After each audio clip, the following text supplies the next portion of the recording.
mu aja kena marah dia orang tua. Tapi dak ai sebut benda perkataan ni. Aku dak nak dimaksudkan nak sampaikan guana. Ha gini. Ubah rabak. Saya mu aja nak dengar macam ubah rabak gitu.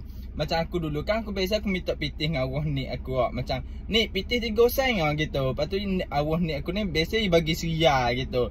Bagi seria lepas tu minta mula dekuk uga dak untuk esok-esok pula gitu. Lepas tu biasa bagi seria. Lepas tu ikan bawa lebih bawa balik mula ya khabar gitu. Esok nak beli lagi ya khabar. Lepas tu aku dan boleh seria agak enggak cara dah aku pergi beli air gas. Lepas tu minta pula dengan aku. Wow, mana pitih balik nanya gitu kan biasa. Mau beli benda gitu. Lepas tu kata habis ni beli air gas. Ubah rabak, orang suruh bawa balik. Masa nak dengar macam aku dah ada nak marah ke nak kata benda ke macam ubah rabak, wow gitu. Ya macam sedap dengar bila ingat balik macam rindu juga dah gitu. Saya mau komen, saya mau pernah dengar perkataan tu. Tapi jarang dah orang guna ni.